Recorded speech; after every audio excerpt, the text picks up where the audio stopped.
Mic check 1 2 1 2. It's your boy Levelhead. This is another Live and Level Gamers podcast. Let's go.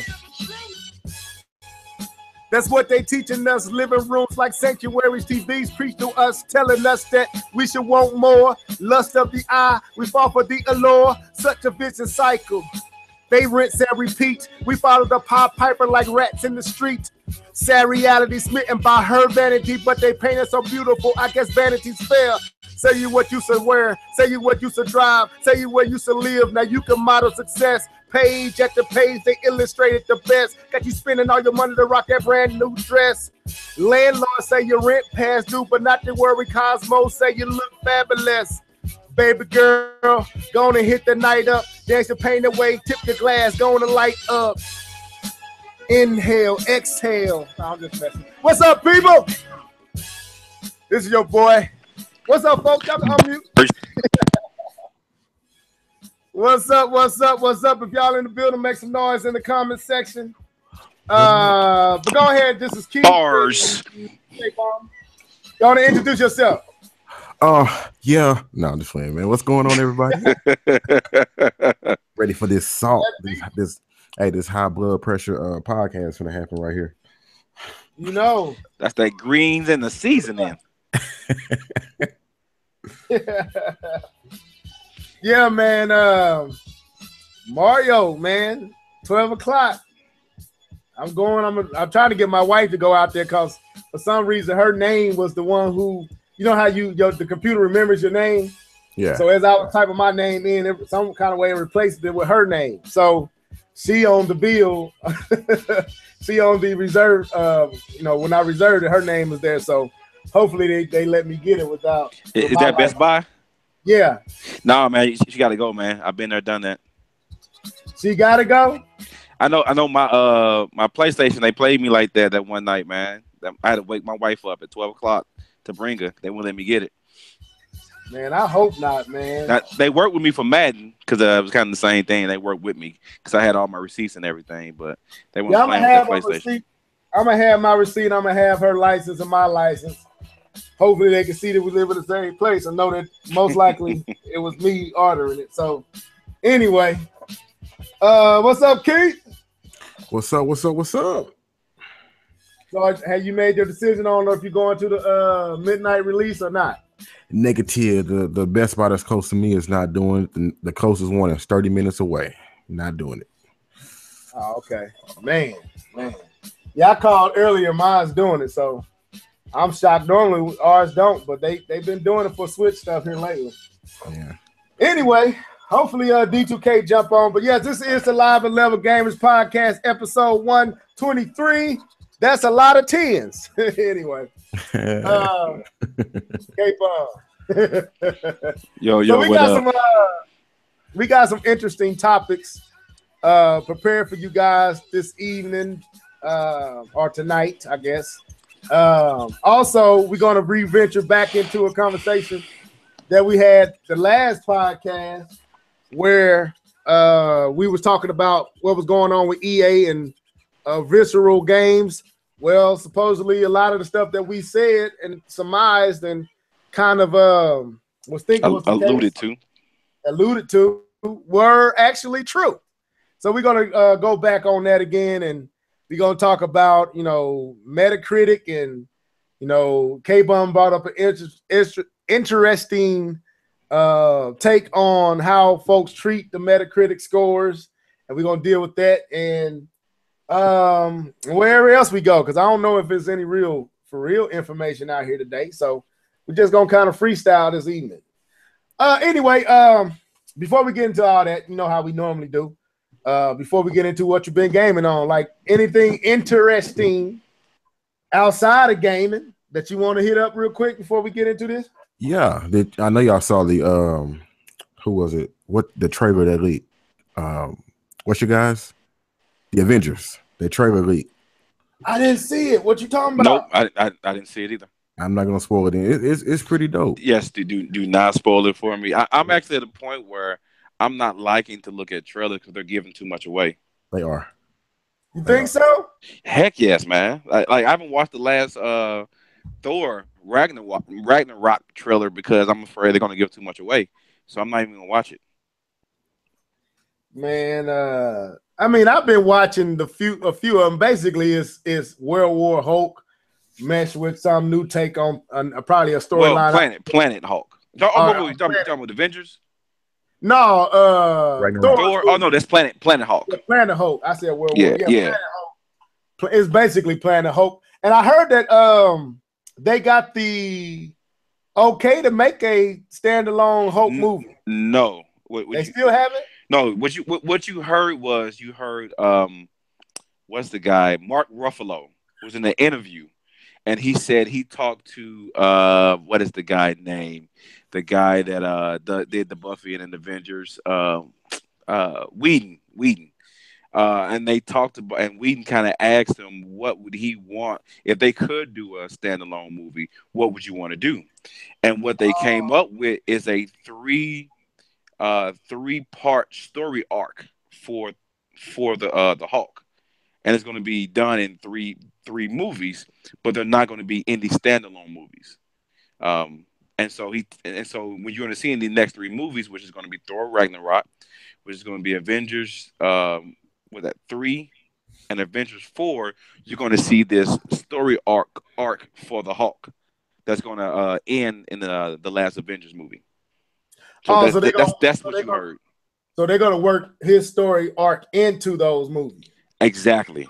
Okay, I got you. Because that's what I kind of felt like they really want to do Planet Hulk, and they want to do, so they threw Thor in there because it feel like Thor is out of place in that movie.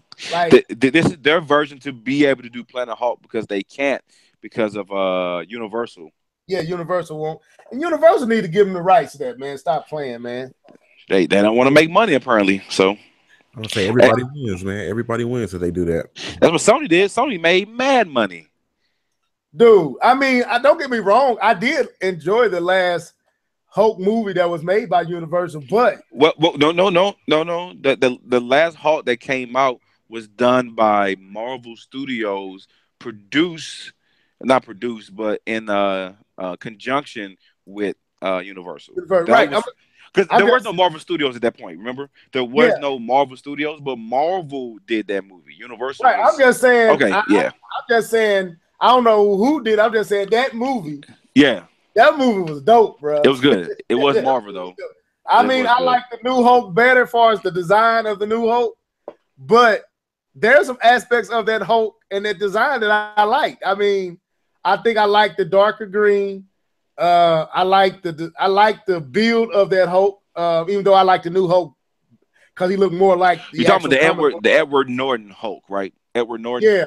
Yeah. Not the first Hulk, not the first one. That was trash. Okay, cool. Yeah, the first one was like a bubble, a green bubble that kept swelling up. That was disgusting. All right, so anything else, Keith? Anything before we get into this? What you been gaming on?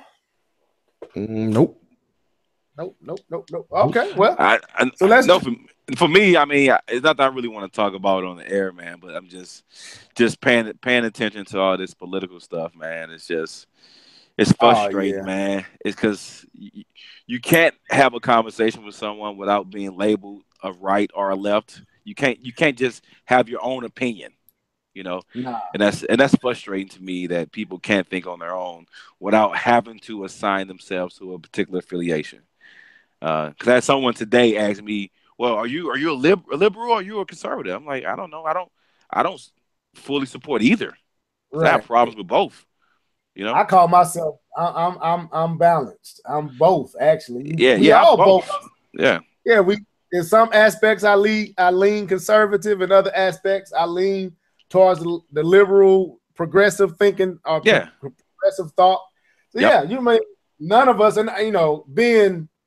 Anyway, no, we don't want to do that. We ain't I'm not going there. It's been on my mind. So anyway, go ahead. I'm not gonna go there, but I just want to say I actually don't know what none of that stuff means. Left wing, right wing. It's the same. You been under the rock or something? That's all it's been. Same bird. It is. It's the same. It's the opposite of the same coin. I mean, you out of money. Yeah, man. I feel what you're saying, K-Bomb. It is kind of crazy how you just can't be a free thinker and and have your own thoughts and opinions. Some things I like, some things I don't like about both, and so that makes me kind of neither. You know what I'm saying? Neither and both at the same time. Independent or something. Just don't labor me with that because it's foolish. Right. So anyway, without wearing folks down with the political, analytical. No, anyway. So starting with Mr. Norris, what you been gaming on, bro? Oh, so talking to K-Ball last week kind of inspired me to throw back in Zelda. So I've been playing Zelda. I actually bought the DLC, but I hadn't played it, hadn't even turned it on. And I was like, you know what, I'm gonna go in there and turn it on. And I started playing it, having fun. I also bought the DLC to Shantae. I hadn't really made it far in that. I saw that actually. That's pretty good. I finished Steam World Dig 2. And what's that game? Oceanhorn. I started playing a little bit of Oceanhorn too. So that's what I've been gaming on. Now Oceanhorn is like a RPG, right? Yeah, it's kind of like an old school top-down Zelda. Kind of action. It's an action adventure with RPG elements in it. I would say it's basically Zelda, like for real. But, okay. But I kind of wish I had played the demo. I don't really want to play it, but I'm gonna beat it. I played the demo, but I think I played the demo on the PlayStation. I want to say the PlayStation 4. Yeah, was that on the PlayStation 4? Mm-hmm. Yeah, I think it's out for everything. Okay, then I did play the demo because I was like, I seen the game and I was like, I've played that game before. I just don't remember what system I played it on. It had to have been a PlayStation 4. So, but yeah, I played the demo that they had for it over there. It's cool. It is like between two. Is that between two worlds? I haven't played A Link to the Past. Yeah, Link to the Past. Well, I had it on Wind Waker. Yeah, and I played my son. I bought it for my son for the 3DS, and it kind of felt like that. It felt like a cheaper version of that. So, so you said you got a few hours into it? No, I probably only have an hour into it. I don't know. It's just something about it. I just can't get into it, but it's cool. I know like once everything like Mario Odyssey, once I'm done with everything, I'll probably go back and play it, but. It's all about that Odyssey now. All about that Odyssey. Yeah. K-Bomb. Right. I can't do. I'm trying to see how long I'm gonna stay up tonight. I do get it, but I'm seeing I'm probably have to take my wife with me. I'm hoping I don't, because she already told me she ain't going. I was talking to her in the kitchen. Right. I was like, babe, you're gonna have to. I said you're gonna probably have to go get this because your name on it. She's like, I ain't signed up nothing. I'm sleepy now. I definitely. Hey, won't you give him a call? I'm sleeping right. Yeah, I'm gonna call him and see. I'm gonna call him before it's all. That's funny. I ain't gonna worry about it. I'm gonna go in there with her license, my license, and tell him what happened, and have all the information. If they shut me down, then I just go get it the next day. It ain't no big deal. Okay. What you been gaming on, K-Bond? What I've been gaming on. So, been still playing the Madden on that Mutt Squad. Getting kind of upset about it because of how you have to grind. It's a real grind, man, to try to keep your team at a certain level because they keep releasing new cards. So you got to keep updating your team, and it's a real grind to try to stay up, to keep up with the Joneses, pretty much. Playing that, been playing 2K as well, playing the My Career, and just to give a shout out, your boy. Your boy Level actually came out to play with us on that NBA 2K. Come out there looking like a straight noob. Boy, my partner's flame Level for about 35 minutes. Because my brother was part of it because he knows Level. You know, we've had conversations outside of gaming, but yeah, he's it was funny because in that game you have your character and you have different levels and stuff like that, and your character has his own rating, and so me and my boys were rated like 89, 88, 87, and your boy Level come on the court with a 60 rated player, and we Man, you about to. So, you guys still hear me? It was going in and out for me. Yeah, it's going in and out. Dang, hold on. Yeah, but what was y'all playing? Was it called Blacktop or something like that? We was playing at the court, at the I guess Blacktop or the courts where you could just go and you wait in line to play against anybody. We was well, no, it wasn't that. It was actually when you go into the to the gym where they have 5-on-5 games running. K-Bone be able to explain it better than I, because why he trying to clown me and his boys was trying to clown me. I have both the PlayStation 4 version and the Switch version. I haven't played neither long enough to build the characters up to anything. So he's been building his character up for probably the last month and a half, I mean, at least a month. I ain't really played the game, but maybe twice. So they telling me I can't shoot. Like won't let me shoot. Don't shoot level. Don't pass the ball level. Hey, give it back to me level. Okay. I'm sitting up here trying to at least get me a couple of points in. They hogging the ball. K-Bun talking trash. Hold up. Hogging the ball? They like, get the ball back.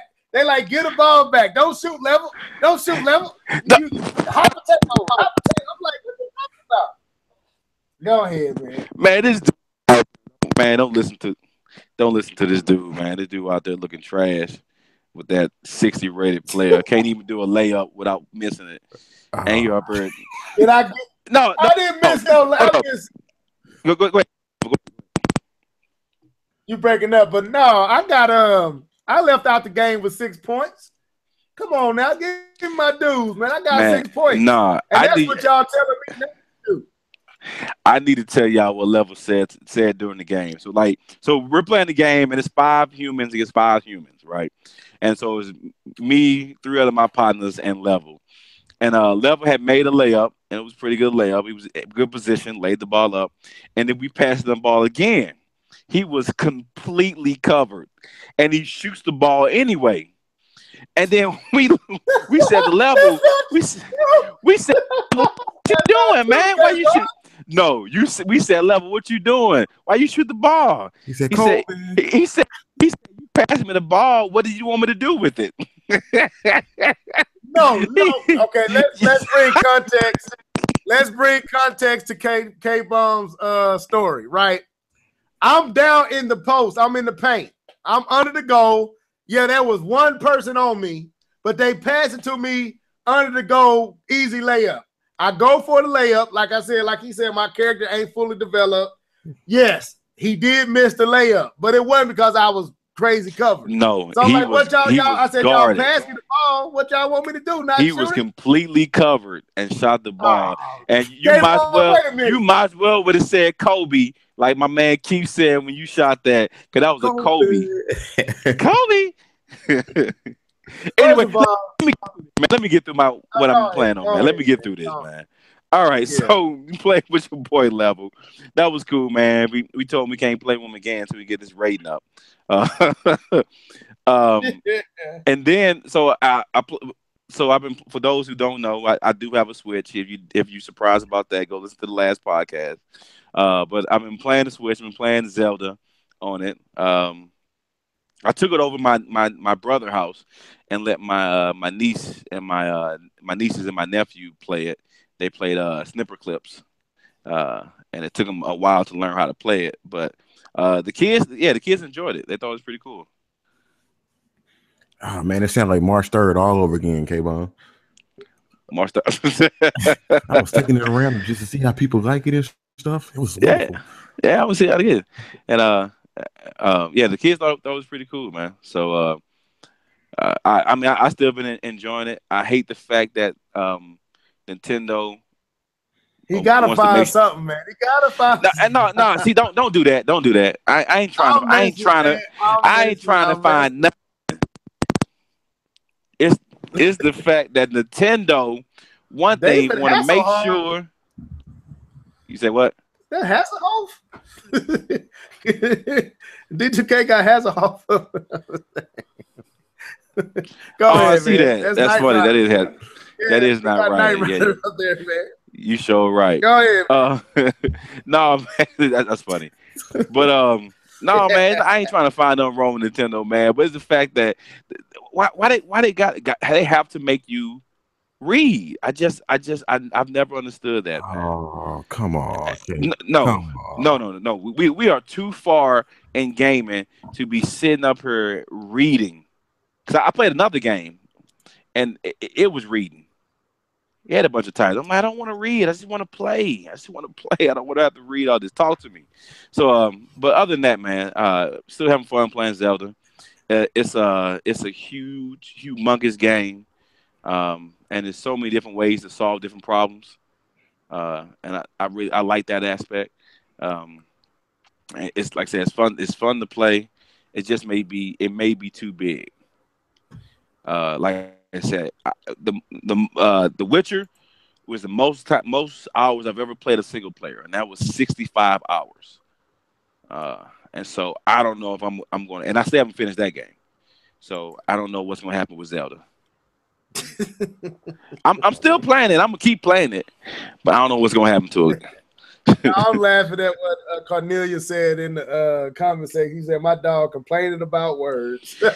Man, I'm sorry. It takes you out of the immersion factor when you have to sit there and read. I'm sorry, it does. It takes you out. You know what I can't stand? I would say this. I can't say I'm tripped. I do wish sometimes that you didn't have to read as much, but what irks me is when they put the blah blah blah over it. Like if you went through if you exhausted the engine, at least have sound there with the character having a voice that didn't, making these weird sounds. You could have gone ahead and put a voice there. I can agree with you on that, K-Bum. I'll give you that.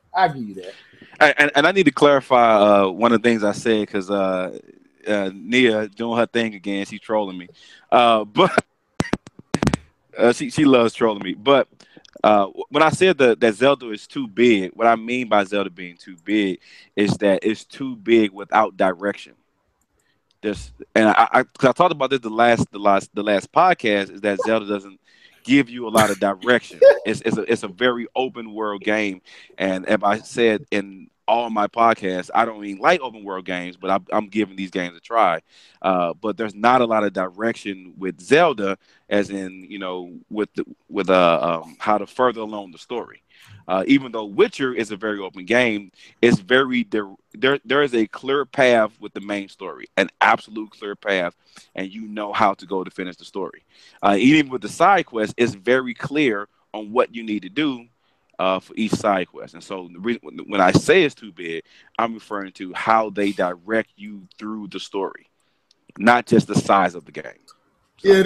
Yeah, Keith, you was a clown. He said, "Sorry, guys, K-Bun will not read your comments from this point moving forward." Too many words. Anyway, but yeah, K-Bun, I mean, had you played earlier Zeldas, you would have that more linear directed path, but you played the Zelda that was borrowing elements from Witcher and other Skyrims and other games now, so hey man, you might need to go play Skyward Sword or Wind Waker or something like that. That'll give you that linear path. But I mean, like I told you, it's in there. You just gotta I've been opening it up. I've been opening up so now you just say go find the divine beast. Well thank you for that direction. So I'll take that. You should have marked the first place you need to go. It's marked. Okay. It's marked. All right. When you see it, you're gonna love it when you see it. Let's go with Mr. D2K. What you been gaming on? First of all, what's up, bro? What's up? What's going on? It's the Hoff, guys. It's the Hoff. Don't mess with the Hoff. What you been gaming on, man? I've been gaming on Slime Rancher for the past month. Okay. It was free on Xbox Live, so I said, why not? And after I started playing it for a few minutes, and I'm like, because it was free, so I said, well, let's give it a shot. And I didn't like it at first, but then when I understood what I was supposed to be doing, I can't put the game down.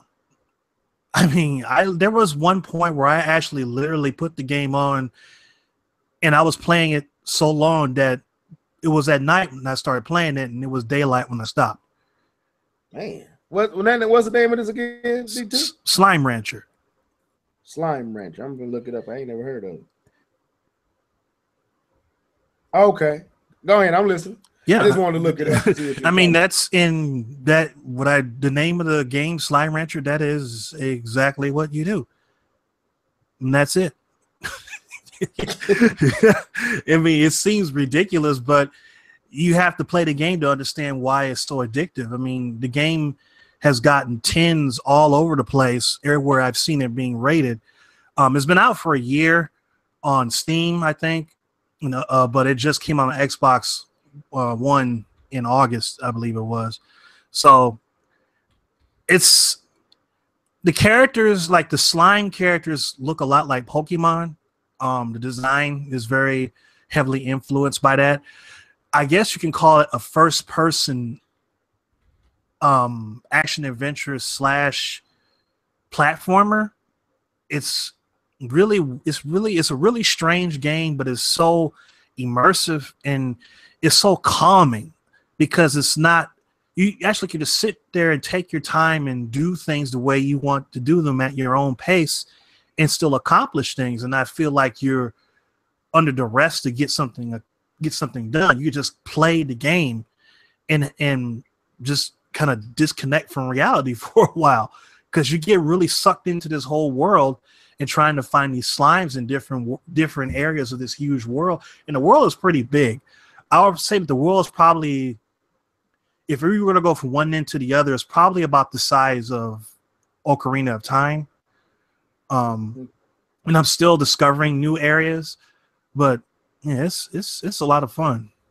I'm looking at it, and it looks like it looks like if it would be mistaken as like a cartoonish style first person shooter, but I see you got it got all these, I guess, cells with different type of, like I see crystallized slime, I see fiery slime, I see yellow. Like, so what's the premise? Like, what's the? Well, you're a character. Her name is Beatrix something or other. I forgot her name, but she basically has it's kind of like a mixture of Pokemon, Super Mario Sunshine, and Pokemon again. Because you basically got to catch them all. You got to catch all the slimes, but you have a vacuum cleaner that sucks up the slime into this little backpack that she has, which also doubles as a jetpack. And when you use it, to me, it sounds like water is coming out. Now, you can't see it because it's first person, but to me, it sounds like water jets. And you use that to get to high places or to hover, like make a long jump from one platform to another to get to other worlds and stuff. It's a lot of fun. It's really is. I mean, I can't really explain it. You have to kind of play it. Okay. It looks. I mean, graphic wise, I mean, or artistically, it looks like something that you would see on a Nintendo platform. To be honest with you, it kind of got like a shell shaded, animated, almost like that Banjo game on the Xbox was. It looks pretty good. I mean, you said it's free on the Xbox. Well, I don't have. Well, no, it's not now, but I mean, it was at the time. So it was one of those free monthly things. So I grabbed it when it was there. I'm sure it can't be more than $20. It's not that expensive. It can't be. Okay. Let me ask you this. Probably cheaper on Steam anyway. Have you seen the Black Panther trailer? No, I haven't. I would love to hear your. I didn't know it was out.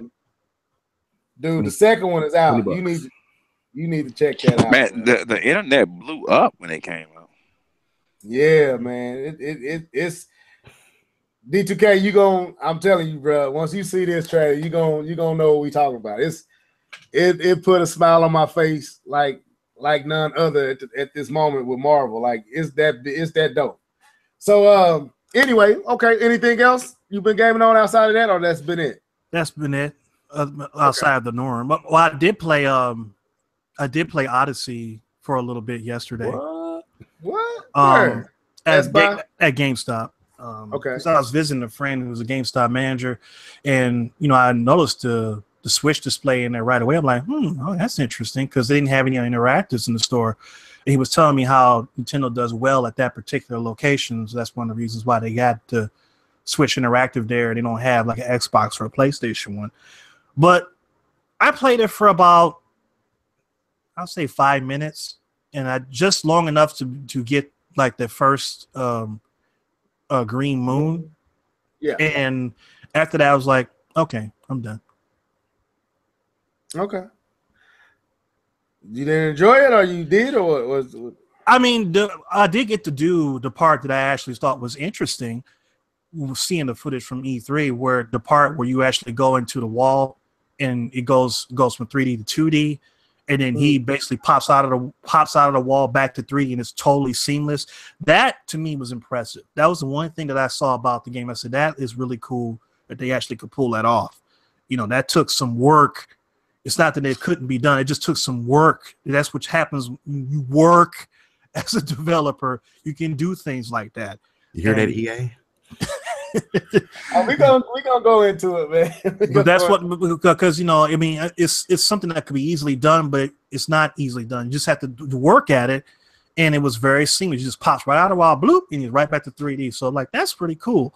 But after that, I'm like, I know the game is getting 10s all over the place, and people are going, 8 booty over it. And the guy from IGN basically had an aneurysm talking about how great it was and everything. And I'm glad people are enjoying it.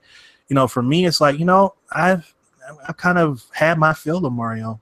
I mean, I've been here since the very beginning when Mario, was, going after trying to protect what's her name? The red girl. Yeah, the red girl. When he was a zookeeper.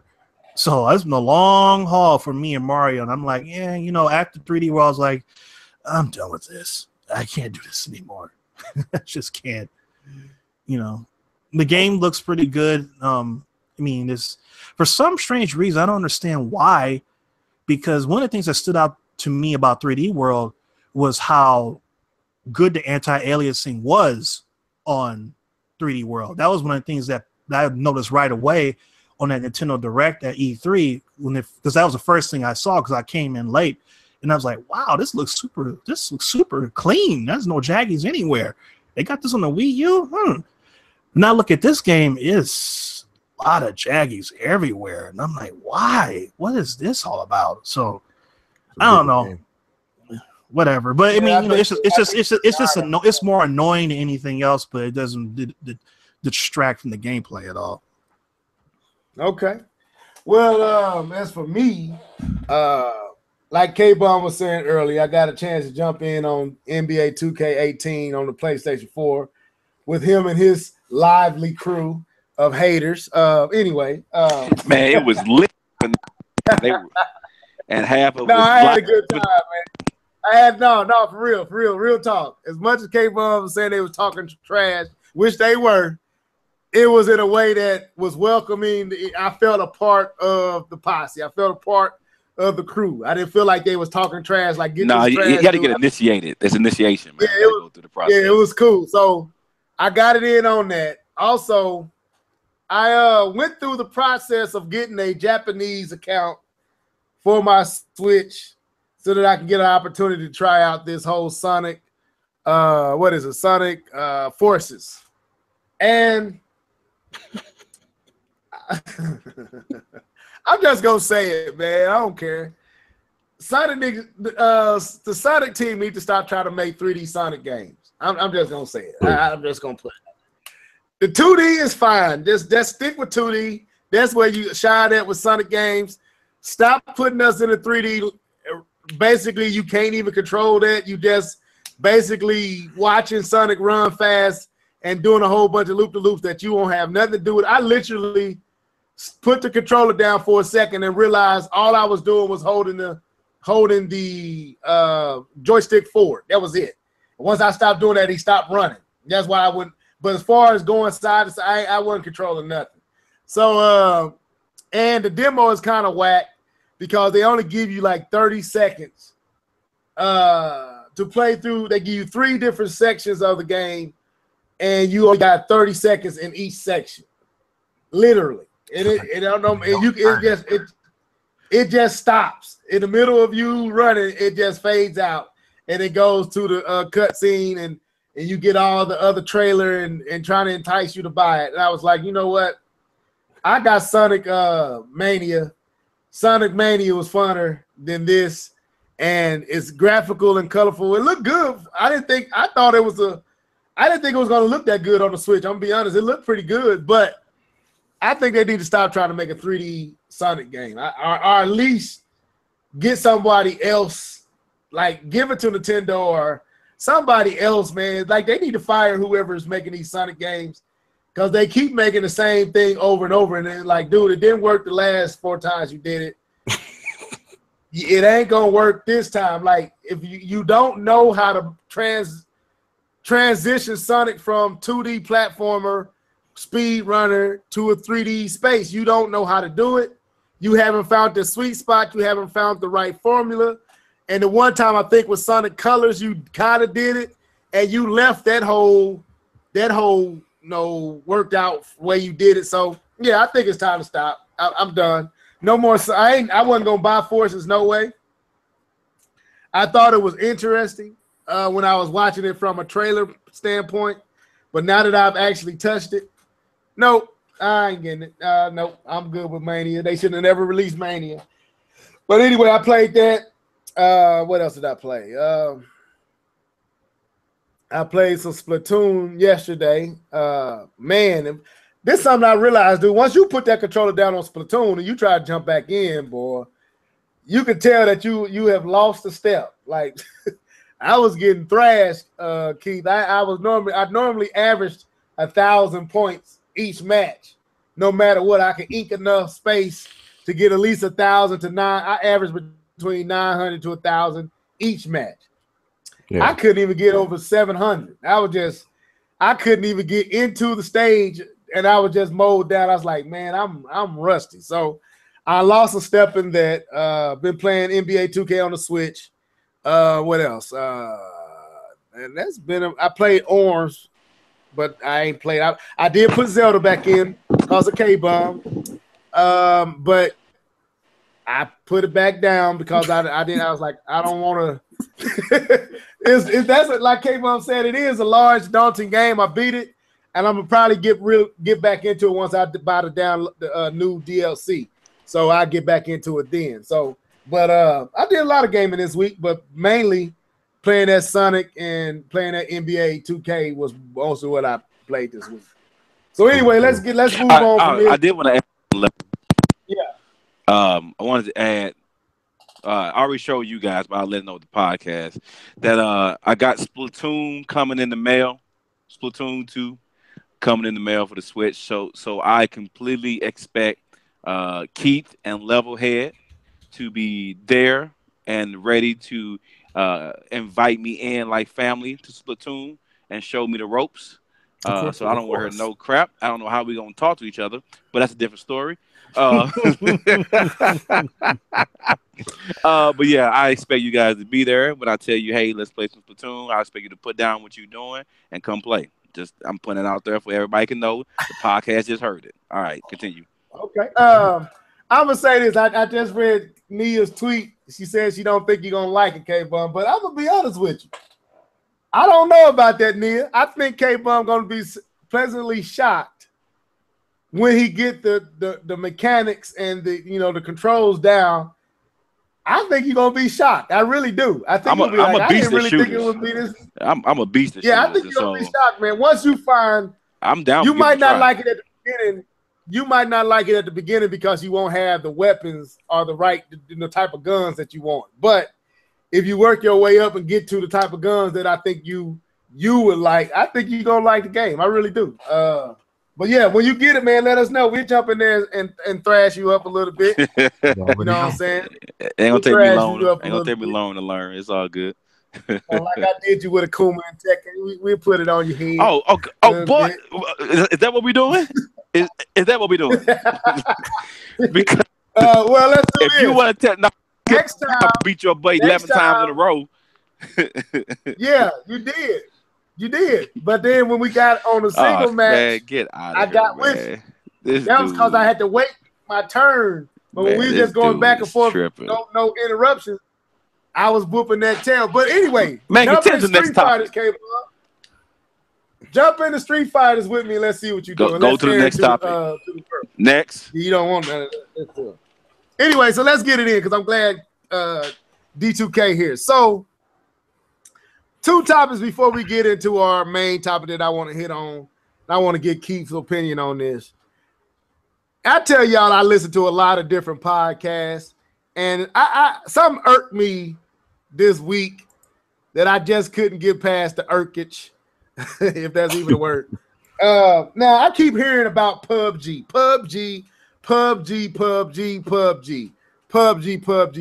Now, I don't really know what's the whole love fest with the game.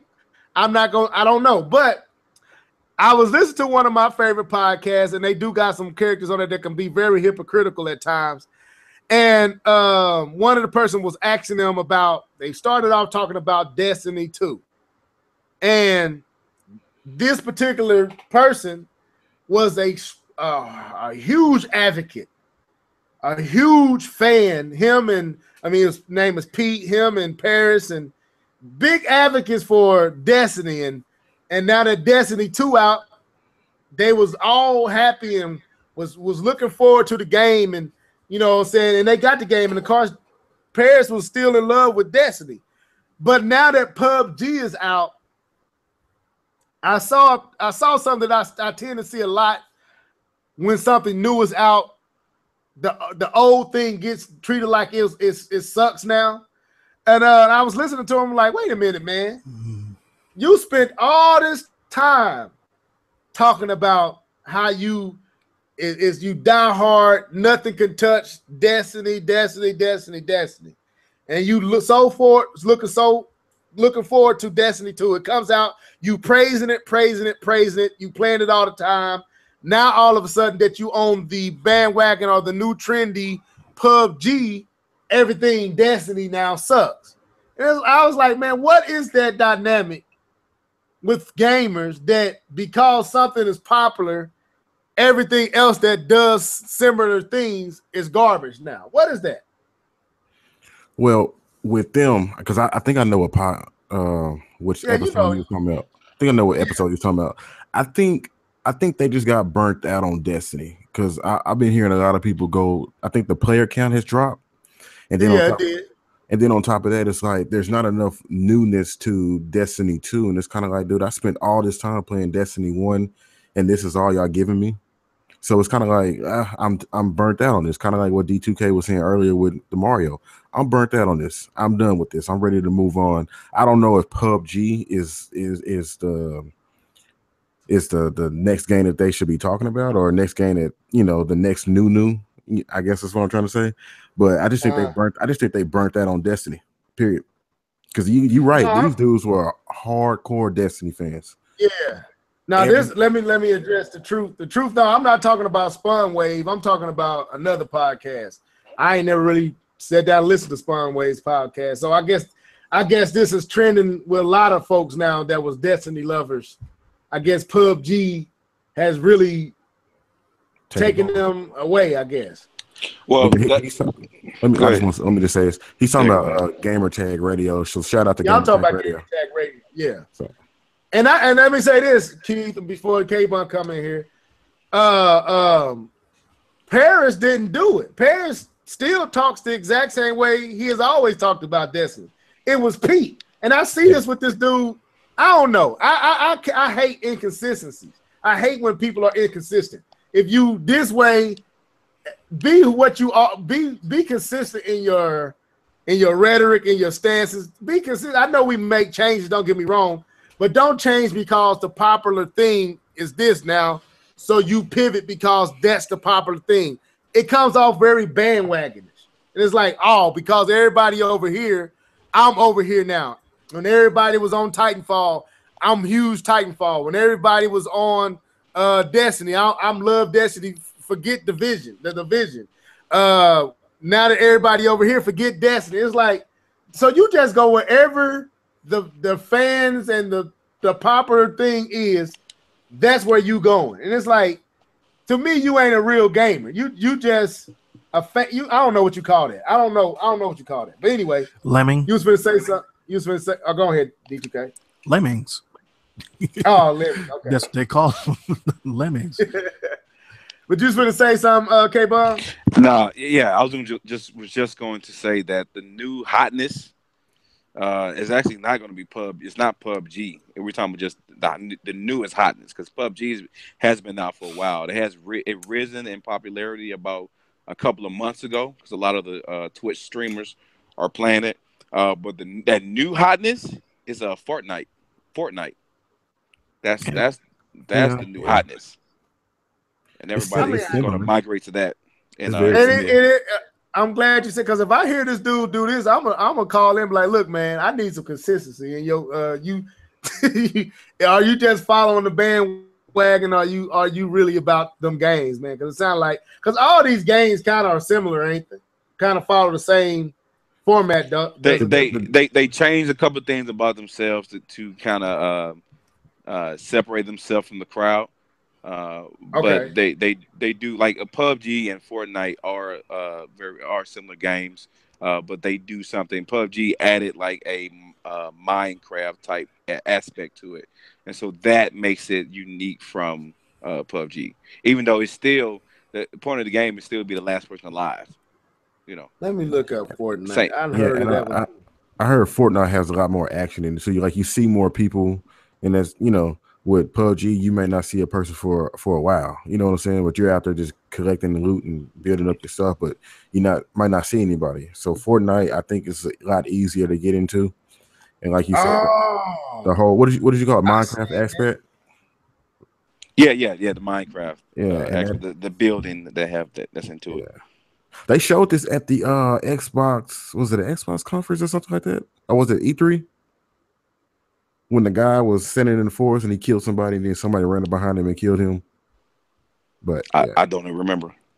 It was one of those games, so they added in there. Yeah, I agree with the video game. Fortnite is more arcadey with the gameplay. It probably similar to how Call of Duty is more arcadey than Battlefield. A Battlefield, because a Battlefield is more strategic. When it comes to that, you can't just run a gun in that game, because you'll get your head sniped off from 400 miles away. I'm speaking from experience, so strategery. Okay, that was just something I had to get out there, man. That really wasn't in my topic. It just hit my head. So let's go to this EA situation. So last week we was talking about the whole situation with EA closing Visceral Studios. We kind of gave our thoughts on what could have caused it, what was going on, and we kind of came to, I think, across the board agreement that too many suits making decisions detached from what gamers want. So we all basically had our different takes, but all of our takes kind of filtered down to that one agreed upon position that these suits, the publishers are controlling too much of what is taking place with the game, kind of taking it out of the control of the developers and trying to steer it in a way that they can gain as much money, as much return by microtransaction, by adding in multiplayer, not really caring about what the gamers want, but only concerning themselves with what gamers, some weaker gamers, proclivities for spending money and taking advantage of microtransactions are, and doing things like that. And that's what they're trying to do, milk that for all it's worth. Well, after our podcast, I think maybe a day later, I think it was the next day, that Friday, a former developer who worked at EA, I think he worked on Mass Effect. Effect 3 and Mass Effect Andromeda. Andromeda. Only on the multiplayer. On the multi, yeah, he said that basically, and he wasn't listening to our podcast. I think this conversation was going on because of that current announcement, that announcement of Visceral Studios closing. Everybody was talking about it. He basically out and said that everything is true that we were all saying, that EA does not care about the gamer. EA doesn't care about what the gamer want, as long as everything that they're going to do is they're going to put multiplayer in everything that they got. They're looking for every opportunity to milk more resources out of you as a consumer, as the gamer. And when we were talking, we thought that was why the Star Wars game was basically taken from Visceral Studios. We thought that the developers probably had a pushback, did not want that to happen, didn't want their game to go the direction that EA wanted it to go, and they wanted to make a single player game. And this dude basically said that EA doesn't want single player games anymore. They don't want nothing to do with single player. They want everything multiplayer or have elements in it that is multiplayer. So starting with since me, you, Keith, and D2K kind of have already talked about this, I'm gonna throw it to not D2K, but me, K-Bum, and Keith has kind of gave our thoughts on this. We're gonna give our thoughts on this recent information, but I'm gonna throw it to you, D2K. Give me your thoughts on Visceral Studios being closed by EA, and then this recent information being revealed by inside source that formerly worked at EA. D2K. Mr. Hoff. Okay, he might be gone. So, K-Bum, stole you, then I get the key. Give me your thoughts on what we talked about, and then what we just found out that now. With D2K coming in. I'm sorry, the cord fell out of my mic. Sorry. Yeah, let him. Oh, okay.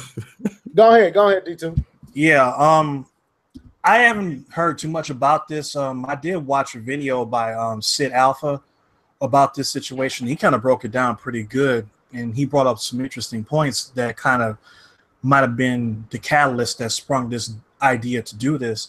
Is that they were looking at how much money Rockstar pulling on microtransactions for Grand Theft Auto and Grand Theft Auto 5, and they made over $500 million from microtransactions alone. And they basically want a piece of that action. So this idea is basically, how much? They made how much? $500 million. Dang. Just on microtransactions for Grand Theft Auto 5. And another thing about the Star Wars game is that they basically want to take the shell of that game and make it more, because what they were actually have so far almost had more of an Uncharted feel to it, the Star Wars game, the new one they were working on. So they want to take that idea and kind of rework it into more of a GTA style idea with Star Wars and go from there. So I'm pretty sure they're going to find some way to work microtransactions into that, because that's their whole point. But basically, that it's nothing more than just a cash grab from EA. So they just want to take a franchise they know everybody loves, which is Star Wars, and it's from a business standpoint, I understand it, even though I feel it's unethical. I understand why you would do it, because if you have the license like Star Wars in your back pocket and you see the ability to make that much money from microtransactions, it would seem foolish not to attempt to do this. And as much as we hate the fact that they're doing this, people are going to do it anyway. If they come out with a Star Wars game that's like GTA, that has all the open freedom that GTA has, but it's the Star Wars universe, and it's got as many microtransactions as GTA 5 does, people are going to buy it just like they did GTA, if not more. Okay. Yeah, I mean, you basically said what we said. So before we go on into this, let me get K-Bomb in here, and then Keith, you come in. But what was you going to add to that, K-Bomb? Yeah. Oh, well, anyway, before I start, my brother said, what's up, Trash Build Boy? That's what my brother wanted to say. Your 2K character, but anyway. Tell him I appreciate the love, man. You Tell him I appreciate. appreciate the Oh, he love. Go listening. ahead. He said he listening on the podcast right now, so he hears you. So when it comes to this, we kind of stated that we kind of knew that there was something else, that you don't close a whole studio, because if the game was trash, the game would have been and the studio would have been thrown away. But the game was taken away and the studio was thrown away. And we, like I said, we talked about beforehand that we knew it was something else. And we're starting to get that something else because they kind of stated in their article that they wanted to get away from this linear path and have it more open. Then we get the report from the Mass Effect saying that, well, that openness means multiplayer, which means microtransaction, which means dollar bills, y'all. And so that's what it is. And the sad thing is, as D2K has been saying, somebody's going to do it. If you look at some of these major games, man, it, I don't really can. I don't think I can name a major game right now that is not absolutely littered with microtransactions. I just watched a review for Assassin's Creed, and it has microtransactions. It has some things you can only unlock with using real money. It's that's the way thing. Until people stop spending money, they're going to put this in every aspect. They're going to find a reason to put every single aspect of a game behind the paywall. That's pretty much that's their goal, is to basically have every single aspect of the game that we've been paying for in one shot for decades and lock everything behind a paywall. Because they can do it without saying the word DLC now. Yeah, that was the problem. Remember when we were up in arms about the word DLC, especially when the DLC was still on the disc. You guys remember that? It was the Project 10 is what it was called. And that was them trying to combat the resale market of video games. So they tried it then. It didn't work. We fought against the DLC. We stopped buying the DLC. And then mobile, and I said it before, mobile games show developers how to do microtransactions. Mobile games did. It showed them this is how you make money. Candy Crush, all the other guys show these console makers and these publishers, this is how you make money with microtransactions. And if you look at any major game, if they're on loot boxes, Overwatch has that, Battlefield has that, Call of Duty has that.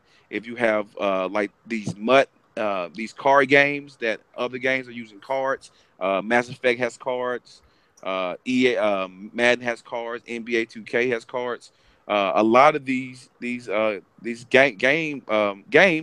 have these paywalls, and they have these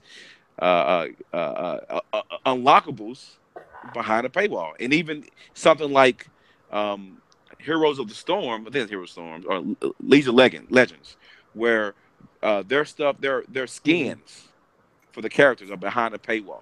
And you wouldn't think that people would spend money, but people spend hundreds and thousands of dollars to unlock cosmetic clothing, and that's it. It does nothing for your character. It does not up his stats. It does not change the gameplay. It is cosmetic only, and they spend hundreds and thousands of dollars on these loot boxes to get the right outfit that they want. And it's the same thing for Overwatch. I know guys who spend hundreds of dollars just to get different skins. That's crazy. Let me get Keith in here. Oh, go ahead. Let me get Keith in here, then I'll bring it back to you, D2. Well, I was listening to something that D2K just said. All right. So it's okay if you're a game developer to look to another game developer for inspiration and say, look at them. They're doing amazing things. I want to implement some of this stuff into my game. But I think the first thing as a developer, your responsibility first above anything else is to make your game good, to make your game build a good foundation for your game before you start saying, I want to make all of these microtransactions and all this money. You can't look to a Grand Theft Auto and say, man, they made this amount of money on microtransactions, but Grand Theft Auto 5 itself is a good game without spending a dime outside of buying the game itself. So you can't just this is the EA mentality, I guess. You can't just, try to change up everything and just throw in microtransactions for the heck of it. You know what I mean? You got to make sure the game is good. And unfortunately, it is the way that the gaming industry is going. And I, like K-Bone said, we just don't have to, we need to just, stand firm and not pay for these things, but we're in the minority. The majority of these people are going to pay for this stuff. You know what I'm saying? So that's all I really just wanted to say is that EA, if you're listening, I know you're not, make sure you have a good game first before you start talking about microtransactions. Don't make sense. But they don't. And before D2K jump back in, I want to say this. D2K, you make a valid point, but D2K made a strong point. When you look at numbers, $500 million just on microtransactions. I was watching Spawnwave, and he was talking about, I can't remember what game it was, but one gamer Mass spent Effect. It was 15, Mass Effect 3. Yeah, 15. Was it 15,000 or 1,500? $15,000. One gamer spent $15,000 on one game. One player. Now imagine, dude, that is like ridiculous. Like it wasn't even a good game. It was the multiplayer for Mass Effect 3. Who plays the multiplayer for Mass Effect 3? I never played it. I played Mass Effect 3, so I don't. So the fact that he spent $15,000 on a garbage multiplayer means microtransaction works. So to give it back to D2K real quick, I'm gonna say this. So really, the onus, really, like you said, Keith, it's on us. Like, we are our own problem. We are the reason why EA can do what they're doing. We are, because the numbers, they don't look at what we say, they look at what our dollars are saying. Our dollars are saying, you want this. Yep. I don't care what your mouth say. You spending money on it. You buying it. If I can look at a number and see data that says gamers spent $500 million over their initial purchase of the game, EA is going to look at that and say that's what they want.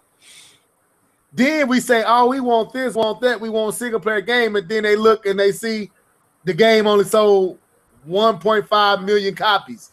Well, apparently you didn't really want that single player game because you still dropping dumpster trucks load of dollars on these like K-Bomb said, just accessories, just clothing for your character. It ain't even improving your character. It ain't even added anything that gives you a competitive advantage. You just buying a t-shirt and spending $20 for a t-shirt. Like, dude, we are lost our ever-loving mind, man. Like the old saying goes. Before you go into D2K, like the old saying goes, the whole 500,000 for Grand Theft Auto, they still built a good game. What do they say? If you build it, they will come. You're right. So I already got the game. Why not?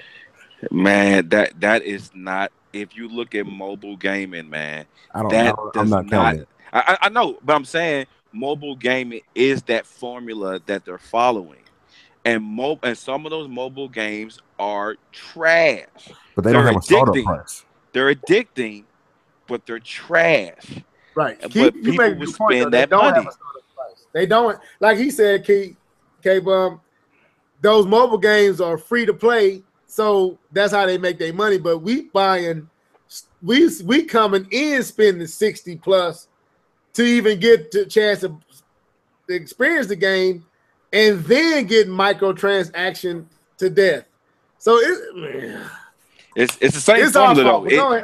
I say you're saying, but it's still the same. It's still the same formula. But yes, they are free. Yeah. We just getting done over twice. Double whammy. we get a double whammy. Exactly. I can understand why a free-to-play game you spend a few dollars because you got it for free, but the same format form is being used, but it's not a free to play. They get money at the initial, at the door, and they get money all at the bar. You just getting drunk on microtransactions. Like, give me another shot of that. You know what I'm saying? Leaving the bar broke and disgusted. Go ahead, D2K. But in the case of major companies like Sony, Microsoft, and Nintendo, you can't go that direction at all, because we saw how microtransactions basically destroyed the Halo franchise for Microsoft. It absolutely killed it. And that was their number one bell cow. That was their Mario. That was their Uncharted. And now Halo is dead, partially because 3 failed, 3 sucks, and the other part is because they jammed microtransactions into Halo 5 and made it super trash. I mean, it was trash. It was a trash fusion technique that they did. You know, had a terrible developer, and you had microtransactions. It was a bad combination. And like Keith was saying, it has to be a great game first before the consumer can see a logical reason to spend extra money for this game. So if you have a garbage game, for a console, it's not going to work very well. Now, for mobile games, when you already have people that are conditioned for free-to-play type games, it works better, because you already know that when you go to the Google Play Store or you go to wherever you go on Apple or whatever to get free games, you already know how this works. You're conditioned for that type of behavior. You know that you buy the game. If you want to do more, you're going to have to pay a little extra. We're not used to that yet in console gaming, but they're trying to get us used to that. And I don't think there's enough pushback from the consumers and the gaming community to stop this from happening. It seems like people are basically this. I've used this analogy a million times, but it's perfect situation is the cartoon Elmer's Pet Rabbit, where Bugs Bunny is in this little cage that Elmer Fudd built for him, and he drops a basket of vegetables in there, and Bugs Bunny is like, "What is this?" And Elmer's like, "This is your dinner." And Bugs Bunny was like, "My dinner? I'll starve before I eat this stuff." Yeah, that's what I'll do. I'll starve. You'll be starved. This is terrible. I remember that. And that's what we're doing. And he got it dead on, man. He got it. That is what we're doing. We're telling them that we don't want it, and we're eating it in their face and slopping it up and getting the bread and sopping up the juice from the plate. That's what we're doing. So we have to either make a decision. Either we're okay with this or we're not. And if we're not, we have to speak by using the power of our wallet. You have to make the decision to say, either I'm going to not buy this to try to get their attention, or I'm just going to go do something else. I don't have to play this game. There are other games that don't have free to play. There are other games that don't have microtransactions. There are other games that aren't trying to bleed me dry. Why don't I go play those? Man, because first of all, I wish I had my sound effects loaded up, because your impersonation of Bugs Bunny was dead on. Like, if you ever seen that Looney Tunes cart, that particular one, he sounds just like him. But my thing is this, man, we've been so conditioned, dude. Like, they don't do those what they call that research and what they call that where they bring gamers out and they ask them questions, and they basically studying us. They basically watching us. They know all our habits. Yep. They know what we really like better than we do. Cause again, I'm gonna take a scripture where a man where a man heart is, treasure is, so is his basically his money. And heart is, so is his treasure. So yep. Wherever you putting your money, that's what you like. Don't tell me, like you said, D2K, don't tell me you don't want it and you can barely talk because your mouth full of what I'm giving you. But you eating it and telling me you don't want it at the same time. It's like, dude, you eating up these microtransactions. I got to get that gun that costs $40 in real money and real currency. I got to get that because that's going to make me lethal in this particular title. Or I got to get them shoes. And it's crazy. It's the worst. And like I said, I know people love to praise 2K, and I understand because they for the most part they do make a outstanding game. But as Taz Blue 22 it said in the comment section, the level that they've taken this and level you've seen it as well. The way they've taken microtransactions in this NBA 2K18 game is absolutely over the top. But the thing is, because of the competitive scene in 2K, because you have to make sure that your player is a day one at the highest he can be, so he can compete against other people. People are going to spend that money, and I've been a victim because I play with my partners. And the first 3 years that I played the multiplayer, I told them I'm not spending money. I'll grind. I'm not spending money. I'll grind. But the fact that we have a team that we play on, and so now they're expecting me on day one, day two, to have my character at a higher enough level so that we can play together. And they don't want to do like I'm doing with Level, playing with a 60 rated character. And so 2K look, man, gets I'm that not gonna money. be the end of your jokes. Now, look. Well, they get away with that because they don't have any competition from anybody else. If you had a whole bunch of basketball, I'm talking about like 2K in general. If you had a bunch of basketball games that were equal in quality or even better, then they wouldn't be able to get away with that. But because they don't have any, because live is no threat to them at all. Not yet. They're getting better, but not yet. Wait. But look at this, D2K. Go ahead. Are we trying to ask EA to come to the rescue? That's what that's what he's saying. Yes. That's what you took right out of my mouth, man. I'm like, D2K. Live is EA. This the company we can hear fussing about. Bruh, you know what I'm saying? You don't know how many people Level. If you come to our chat, our 2K, and you say the word live, you will have people who will say, we wish live would come and make 2K change this crap. We wish we wish live is good enough to play. I mean, everyone in my party says that.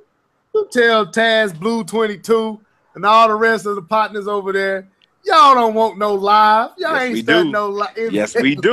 Man. Yes, we do, bro. We want that y'all live. 2K elitists, man. Y'all 2K elitists. Boy, y'all you ain't going on to no live, man. I don't want to every year we try. Every year we all get on there. We play live together.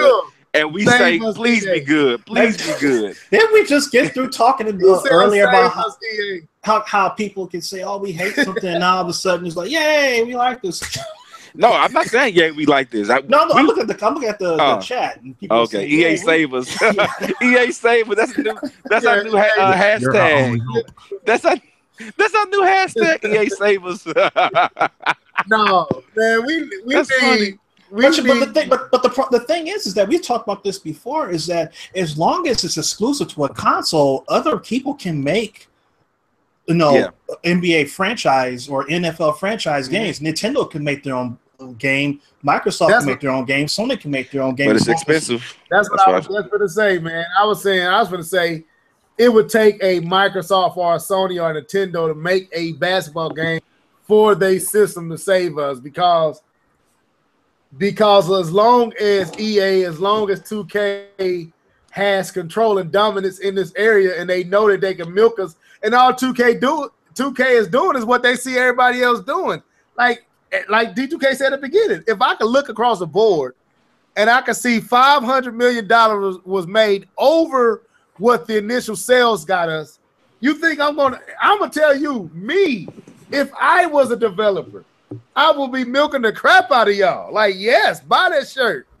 Yes, give me them shoes. Get them new J's. Make sure I'm sitting up and complaining, but if I was in the suits, I'd be like, look, line my pocket with more money. Like, look, I might not be as egregious as these dudes, but I'm not going to front. I'm not going to sit back and not try to get some extra money on it. Let's be real here. So I would try to be a little bit more fair, but I'm being honest. We all would take a gamble at trying to get a little bit more money out of the game if we could. So it's going to take gamers being disciplined enough to say, hey, man, like keep saying, banding together and saying, if EA going to do this, if 2K going to do this, let's boycott the game and nobody buy it on no platform. That's the only, like D2K said, it's only our wallet's gonna make these dudes act right, because that's the only thing they looking at. If we go buy the game that doesn't have microtransactions, and if we only buy those games, then they'll stop doing it. They'll stop doing it then. But we know we ain't got enough. They know that we're not going to do that. Right, they know, because we got too many weak folks to do that. As Mr. Shaw used to say, crackheads. Some video game crackheads. Yeah, it would be so lit if everybody showed up at E3 with a shirt on, with a hand on it, with a wallet, and with a stamp out sign. We're not buying these transactions anymore at E3. Dude. So yeah, man, it was crazy that we was talking about this last week and got confirmation from an inside former EA employee.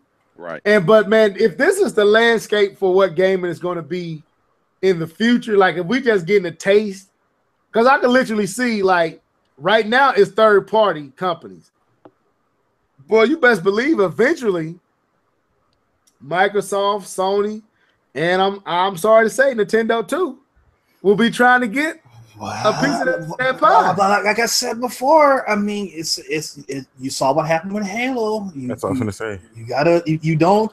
I mean, obviously, if Nintendo, since Microsoft already blew it, let's just say Sony and Nintendo in this particular instance, Nintendo has enough IP to where they can do it with something, and if they ruin it, then they have something that they can replace it with. Sony to a certain measure too. So they can do this and not cause too much damage. The reason why it caused so much damage for Microsoft, because that was your bell cow and you killed it. You know, if Nintendo, even if Nintendo did this with Mario and this left a sour taste in people's mouths with Mario, they still have Zelda, they still have Star Fox, they still have Metroid, they still have Pokemon, they still have this stuff they can go to, and they can come back to Mario years later without it, and people were forgotten about the whole fiasco. But it's just not a good idea. It's not something that Sony and Nintendo need to do. It's nothing that any of the major companies need to do. And I don't see them going. They may do it a different way. Exactly. You know, Nintendo has other ways of putting the screws to you. They have their own patented ways of doing it. It's not that they aren't doing it too. They just do it different ways. And Sony does it also different ways. It's just that for third parties, this is the only way avenue they really have. They can't do, like EA can't do amiibos, or they can't do, some of the stuff that Sony is doing. They have to do it this way. But Nia brought up an interesting point based on what, and it's basically lining up with you saying, D2K. Nintendo, in a way, like she said here, is doing it through their mobile games. They doing a lot of microtransaction, like through Meetimo, or they what it's called, or something like that. Well, no, like the Pokemon thing from last year. Pokemon Go, and they made a lot of money off of that, and that was free. So they trying it. So like you said, it ain't their main stuff, but they are dabbing into what K-Bun was talking about, them free to play games and stuff. They are stepping it. They are getting their feet wet in that stuff. So if they see a lot of increase, a lot of funds coming in, bruh, the temptation is real. The spirit is willing, but the flesh is weak. You know what I'm saying? I don't want to preach on nobody, but shoot, man. He said, what I would do that I don't do, but what I don't want to do that I do. And that's what's going to happen, man. They're going to see that money. They're going to be like, I know we said we'd never be like this, but I can't pass up on $1 billion of basically easy money. I ain't have to do nothing but offer you a shirt. And you bought it. Like, man, please. You're going to be in a bad place. It's the same thing about how Nintendo folded with paying for online. I mean, Nintendo fought that thing for a long time. Nintendo fans? They fought it, and they fought it. But they caved in eventually because people are making that money, because people are caving in and buying online. It's just how it works. Well, they technically haven't folded in yet because we haven't gotten it yet. Nintendo fans, we still got a chance. So they have a chance. And with the Switch doing as well as it is, without it, at some point they might just say, you know what? Why? I should be. You still have an opportunity. You more optimistic than I am because I think they're gonna. They still have what they call stockholders to make happy, and that decision is not going to probably make the stockholders happy when you're turning down money. Well, I mean, they can go to the stockholders and say, we're basically selling a console that's 2 generations behind in power and it's going neck and neck with the PlayStation 4. What the hell do you want? More money. What you talking about? You get more money. You weren't getting no money with the Wii U. No, they want the most money. The mostest. Well, that's not going to happen. That's funny. Let's do this. Let's move on to this last topic so we can, because we basically getting close to when we're going to have to end it. So, but yeah, man, I hope. I just say this. I hope that the landscape and the what we are seeing now doesn't become what game it is in the future, man. And it's looking like that's what's going to happen, but we can hold out hope, man. But I wouldn't hold my breath because I think that's where we're going. So hopefully the big three hold us down and kind of be our haven, from third party, because that's exactly what third party is going. Maybe these indie titles can be our haven, because I see a lot of indie titles starting. And that's one thing I have to say, man. Indies are stepping up, so maybe we can get a safe haven through indie titles, because the third party, that's the way they're going. And you almost can't blame them when your budget for a game, you spending upwards of $500 million to $1 billion on one game. So like D2K said, in some ways you can't blame them. Even though it is kind of foul, you can't blame them, man. They gotta make money some way. They got at least triple or quadruple what they spent. So, but anyway, let's move on. So, of course, tonight is the night, if you're a Switch owner, and your name ain't K-Bum20, that you're going out to get Mario. Daddy. We know you're the only Switch owner. You are the only Switch owner that probably won't be getting Odyssey, man. So, man, I had it in my. I wanted to tell y'all. I was gonna wait to hear. I had Mario Odyssey in my GameFly slot. Put it back. And then I saw Splatoon. Then my game actually got to GameFly, and it was real close to the release of Mario. And I was like, nah, I'll play Splatoon. And I took Mario out of my queue so I can make sure I got Splatoon. I just didn't want to mess that up. So we've been seeing a lot of the Metacritic response and the scores, and D2K kind of already hit on what he felt about he actually played it. None of us have, but K-Bum, I'm excited about Mario. Don't get me wrong. I'm not tired of Mario. I never get tired of Mario, especially 3D Mario. And when I heard that this is the part 2 to 64 that we've been waiting for, because I wasn't a Sunshine fan. I'm gonna tell you right now, I didn't like Mario Sunshine. I couldn't stand it. And I like Galaxy, but it never was 64 for me. So when I heard that this is the 64 part 2, that really got me excited. So but K-Bum brought up an interesting topic earlier today. I'm gonna turn it over to him and I'm gonna let him set it up, and then for the last 20 minutes we'll dialogue about it and then get out of here. Go ahead, bro. So I was going through my Twitter feed as I was at work and getting my work done, but still scrolling through my Twitter feed, and I saw something that kind of caught me off guard, and it was multiple people, and I remember some of the older tweets of some of these people, and they were completely against this particular way of identifying if a game is good or not, and they've been completely against it, and I was just completely surprised that once their game hit that particular system, they decided that this is the way I want to show everyone on my Twitter feed that this is a good game.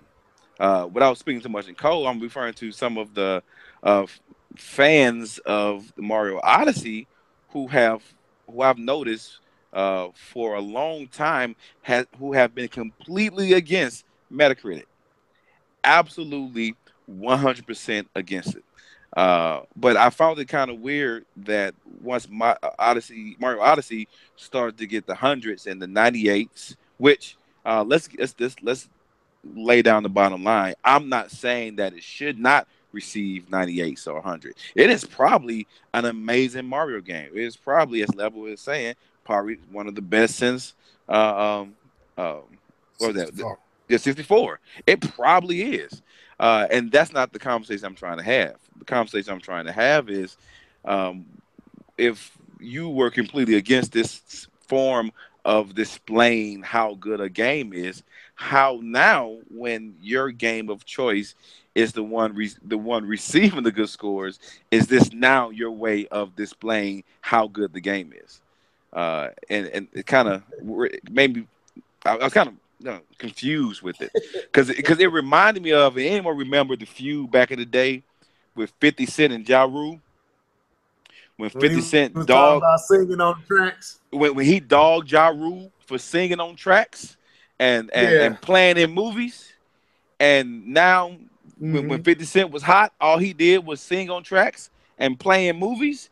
I feel exactly like that right now. Like that don't make no kind of sense, man. How the way you got into the game by dogging somebody for doing that? Now that's all you do is that same very thing that you dog the person for doing it.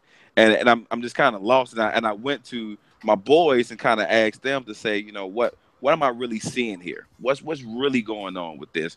And what's kind of like the attitude and the mindset behind people who are going to use something that they are completely against just because it helps show in a good light the game that they want to support. Okay. I'm going to throw this at Keith first, and then I'll let D2K follow up, and then I'll come in after y'all. Go ahead, Keith. Well, I mean, you know how we are as humans. We use things to fit our narratives. You know what I'm saying? Like if I can use this to take advantage of be an opportunist, I guess I'm trying to say, to take advantage of something and use it as my advantage as an arguing point, then I'm gonna use it. Metacritic to me, well, not to me, but Metacritic is just an average of the scores. It's not like Metacritic is actually reviewing games. They're not giving anybody any scores. They're taking the scores. The same media that you claim to bias. Yeah. Go ahead. Sorry. I'm done. I'm muting myself.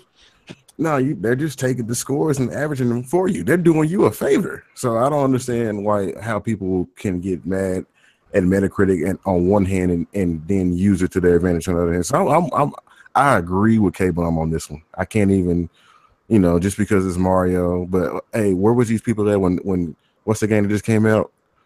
Fire Emblem Warriors, what 7.5 on Metacritic? Y'all ain't saying nothing about that. But anyways, I'm done. And I want to jump in real quick. So I want to make sure that people understand my point. That I am not just saying that this is a Nintendo only thing, that only Nintendo fans do this. I'm referring to the fact that the people, it just happened to be the people who did this at this point were Nintendo fans. I'm not saying that only Nintendo fans do this, because I've seen Sony fans do the same thing with Metacritic. And as soon as their game received bad scores, Metacritic is crap. Who looks at Metacritic scores anyway? So I'm not just saying that this is a Nintendo thing. So I want to miscue that and say that I'm trying to downplay Nintendo fans. It just happened to be those were the people who did it. I'm referring to the people who say Metacritic is crap, and the people who just making up scores and make a game look bad, and then in the same breath use the same thing to show off their game. That's what I'm referring to. I want to make sure I get the context. I'm not just referring to Nintendo fans. Basically you just saying the hypocrisy in general. Yes. It ain't really about Nintendo. It's about the hypocrisy. So I'm getting flamed in the comments as if I'm trying to talk about Nintendo fans. You knew you was gonna get that. Go ahead, DPK. You chime in and I comment after. Well, I mean, I look at it like this: is that like Nia was saying in the comment section, is like who actually gets mad at Metacritic because Nintendo games is more to the point. They're major flagship titles like a Mario or a Zelda or something like that always get 9s and 10s anyway. So it doesn't really make a lot of sense to say that Metacritic, well, Nintendo fans will be angry about Metacritic scores for Nintendo games because they're always getting high scores. But I brought up the comment of saying, I don't think it's really so much them getting mad at Metacritic for giving Nintendo games bad scores. I think it's some Nintendo fans who are fanboys who look at other games that get 9s and 10s on Metacritic, and people say, "Oh, these games are just as good as certain games on Nintendo." And Nintendo fans are saying, "Well, who cares about what Metacritic has to say anyway?" And I think that a lot of that that stupid console war crap comes into that play. People just want to defend that flag for their particular brand instead of just looking at individual games to see if this game is actually good. Is it good for me? Is it worth the money? I mean, that's really all that matters. I mean, a score doesn't mean anything. A score could be a 15 out of 10, but for you, it could be trash. But a game could be a 2 or 3 out of 10, and you might think it's the greatest game in the world. I was just talking to my friends the other day about how much fun we had on the NES and how you would go to a local store, like a mom and pop store or like a Woolworths or someplace, and you go in the back and you see these obscure Nintendo titles from some company you never heard of before, and you probably never heard nobody talk about it in any Nintendo Power magazine or any show, but you take it home and you have a blast, and this is one of the best games you ever played in your life for you. But it might have got a terrible rating in a magazine somewhere. So I don't understand why this is even an issue. I'm like, it doesn't matter. It's your money. Whatever you bought with your money, if you enjoyed it, it's a 10. If you didn't enjoy it, it sucks and it doesn't get a good score.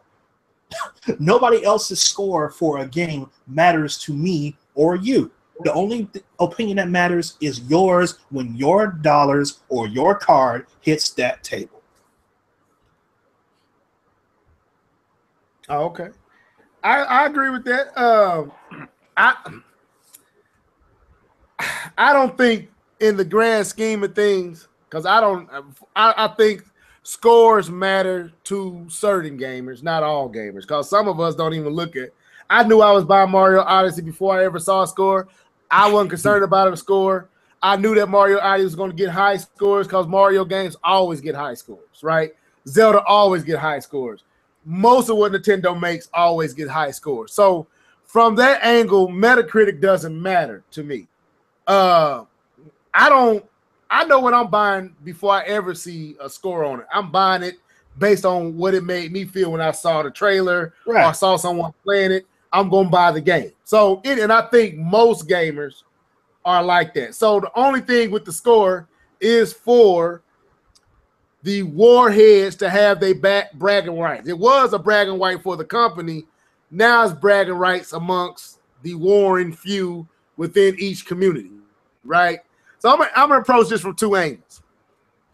One, K-Bum, you are addressing the hypocrisy that exists amongst all communities when something that they are fans of is doing great. Of course, they're going to notice it. And of course, they're going to want to retweet it and share it and show how it's doing great, even though it goes without saying that a Mario game is going to have high scores. Actually, I would have been more shocked if they were getting low scores. High scores is nothing new, like Nia said. It would have been more news if it had got 6s and 7s and low scores. Like, this is a horrible game. But like, I would have actually tuned in and be like, man, what's going on with Mario? Like, this is not a norm. High scores is norm for Nintendo. But the other way I would approach it is, it's not so much that Nintendo fans are doing it because they are happy to see the game get high scores, because that's normal. It's mostly because Nintendo fans, and I said this in a reply to you, I said, K-Bum, you have the luxury, you have the privilege of not being a Nintendo fan for the last. Oh, privilege! Oh, I'm triggered. I'm triggered. You said privilege. Listen to me. I'm using these words. I know where he's going. I'm using these words for a reason. And you primarily game on a Sony platform, right? And even down to the Xbox. Like, if you look at where Xbox is now, I would say Xbox is, and we said this before, D2K, Xbox is the new Nintendo. Everything that's going on with Xbox now is what was going on with Nintendo and that community. So, if you've been in that space, even though the games have always been good, if you've been in that space where you were treated like a stepchild, and now that you're with the Switch, it seems like everyone is loving you. Like, I would say this, we haven't seen this level of acceptance with Nintendo, not even with the Wii. The Wii didn't even get this level of acceptance. It was a curious system. It was selling making a lot of money, but as far as the industry, it was still a stepchild to Sony and Microsoft. We can honestly say that the Switch is not being treated like a stepchild. The Switch is being treated like a genuine, a system that is worthy of being taken serious. And I think it's the combination of that and the numbers that is causing a lot of the fans to act as if they have something to really be hyped up about. And like I said, it's still hypocrisy. It's still hypocritical. It's very. But I'm only saying it because knowing how we felt and knowing how it felt to be treated like that, like when Nintendo, even with Mario or Zelda, those were the only highlights. Like, the system was garbage. The games were cartoony and kiddie. Nobody wants to play that stuff. No, when will Nintendo stop milking Mario? When will Nintendo stop milking Zelda? When will Nintendo make some new IPs? You know, never could get any type of respect. Now with the Switch, you're getting all respect. And now these gamers and the fan base is morale is up, and they kind of wearing it on their sleeve. So basically, you're saying not going to say it's right. The fuel. I'm not going to say it's right. The fuel that's fueling this whole hype train for the Switch and Nintendo right now is based off of the tears that came from Nintendo fans from the Wii U era, because Nintendo fans have been taking L's with the Wii U for so long and took so much punishment from the community that now you have this system, which is a monster right now in terms of sales, and is actually, going to continue to do well. Now it's like, okay, fine. Now we're not the laughing stock anymore. Now we actually can stand up straight and look eye to eye with Microsoft and Sony and say, what? What? Bring it. Yeah. I'm gonna say, let me jump in. I'm gonna say, hold up, D2 Keith. I want to just answer D2K question. I'm gonna say you absolutely right. That's what it is. It is for not all of us, but for a lot of gamers, that's important for them. And I would say you're right on the money, D2K. Now they feel like they can look you dead in the eye, or not you, but communities dead in the eye and say what? They really are. It's like a team that's been losing and then they have a winning year. That the fans of that team gonna be talking all trash, because I'm pretty sure like when Cleveland won the championship, you saw how full the streets were. You know what I'm saying? Right. So I think that is what's going on. I really do. Go ahead, Keith. All right, I want to address something that you said. You said that those gamers, the non-Nintendo fans, they only saw Mario and Zelda. To a point, that's still the same case. People were still saying you got Zelda top of the year, you got Mario coming out tonight. You know what I'm saying? So they still only see that. And then there was a video that Mr. T dropped. I don't know if anybody saw it, but he basically said this: everybody's excited about the Switch. The Switch is doing great, but Nintendo hasn't truly addressed any of the issues we had before. The Switch is still underpowered. Yep. The online is still trash compared to the other ones. They still have made this funny little the Joy-Con, the controls and stuff like that. The only difference is you can actually take it on the go. But other than that, it's still the same thing. So what is the hype?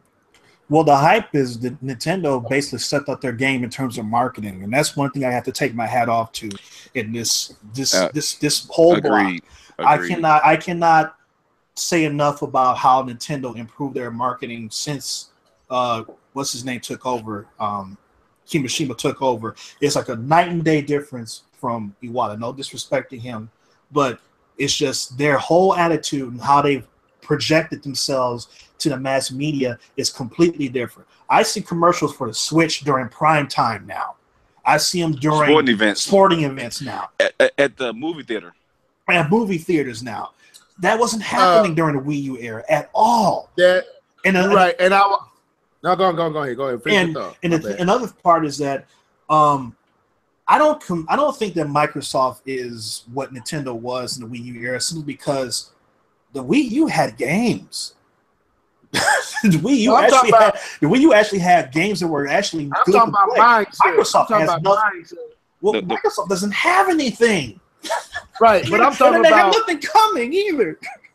Right, I'm talking about mine. I'm talking about when I say they are the Wii U, I'm talking about the mind share, the feeling towards the Wii U is now what the Xbox is getting. Not because the Wii U. But there was some optimism. There was some optimism when the Wii U first launched. It wasn't like it launched out as a dud. I mean, it was exciting. Right, like, okay, but the Xbox was a failure before it even made to E3. People were like, I'm not messing with that Xbox One. Well, no. It was a failure at E3 because of what they said at E3. Yeah, I would say the opposite. I would say that both are similar. Like the way the Xbox was exactly what the Wii U was. We as Nintendo fans were excited. I was. And I still love the Wii U. I mean, I think the Wii U was a great system, but obviously sales said that the industry did not see Wii U as anything worthy of being bought. We can't even say that for the Xbox One. The Xbox One has over 30 million sold. The Wii U sold 13 over 4 years. Like, so it was the Xbox ain't even a failure. It's just losing to Sony. The Wii U was it's a failure. It was a failure. So you comparing the Xbox One to the Xbox 360, which was their peak. That was the pinnacle of Microsoft in the gaming industry. Yeah, there is a failure to that. Yeah, it's not gonna. I can't see it getting close to 50. I really can't. Lifetime, maybe 45. It's just not gonna. I can't. But 6 teraflops. That's not gonna we're not gonna do it. We're not gonna do it. We're not going there, man. We're gonna say that topic. That's actually the topic that we're gonna talk for next week. But I want to say this. I want to say something. I'm gonna feedback after you then, Level. I agree with you that marketing is probably the biggest change for Nintendo. But I will also say that the design that Nintendo chose to go with matched the ideas that Nintendo been messing up with the Wii and with the Wii U. I think the Switch was the proper design for the idea. And I think the combination of the design of the Switch and the marketing is what is like. I can accept those level graphics, that level power in that design, because it's like K-Bomb said, it's a tablet, you get it. If it was strictly a home device and I had to stay at home or it was only glued to a TV, it'd be losing. But because I can take this on the go and have that level graphics on the go with me on the plane, in the car, at the store, at school, at work, that works. And I think the combination of marketing and the ideas being in the right form factor is what's causing the Switch to sell. Well, I think it also is they basically understood who they were and they decided to stop trying to be somebody that they're not. They doubled down on what they've done well always, and what Nintendo has been more than anything else is a portable gaming company. Yep. They've sold more portable titles. They've sold more portable consoles. They've done it better than anybody else. So Nintendo said, this is what we do best. This is what we want to do. So this is what we're going to do. And that's the reason why this works. Right. And I want to. Go ahead. Go ahead, D. No, you're right. Go ahead, K-Bone. I want to piggyback to say that for people who think that marketing doesn't make a big deal, if anyone remembers back when the PS3 was flopping, back when they were making marketing about crying babies, that terrible phase of the PS3, if you guys remember what turned them around, is that that one guy, the VP of marketing. Remember when they started doing those commercials and PlayStation actually started to get some movement? It was around a price cut, I believe, and also a change in marketing. And the change in And marketing Uncharted 2. Uncharted 2 yeah, it was changed that too. Uncharted 2. I mean, but they're releasing good games and not getting any movement. But because the thing is, it didn't just started to rise; it skyrocketed, and marketing also had a lot to do with it because it does kind of go hand in hand, depending on what you're marketing on the sales of what you're trying to do. Especially if you know how to market, if you market to the right audience in the right way, because those videos. I mean, my brother telling me about that. Do you want it video when the guy was singing, "Do you want it? Do you need it?" And the PlayStation video, I'm like, yeah, I do want it. Yeah, I do need it. You know, it was just how and they changed the way they marketed, and it started to increase. So, this is gonna sound retarded. Okay, so I got Mario Kart 8 on the Wii U, right, and then I got Mario Kart 8 on the Switch. For some reason, the Switch seems like you can swallow that a little bit better, but it's the same game. So how basically what I'm saying is I'm marketing the same games. Remember, a lot of people said the Switch, and I said it too, the Switch was bringing out the same games that was on the Wii U. I'm giving you the same games. Now you're excited about these games that you weren't excited about before. Mm-hmm. So I don't know. I'm just throwing it out there. Talking points. Like I said, I think he dropped that and walked away. That was nice. Talking points. He's just making a good point, and K-Bomb did too. The marketing with the same exact game, the marketing did change the appeal, but I think a larger contributing factor is the ideas that Nintendo put together and the design of the device just works. It's like they hit a sweet spot, even with all the. And let's be honest here, the Switch is not perfect. Red Knight hit on it, Mr. T hit on it, Nia hits on it, we hit on it. The Switch is not a perfect device. It's no reason that we should be still concerned about online with this device. There's no reason I have to turn on my TV to go to Netflix. Now, I will say this.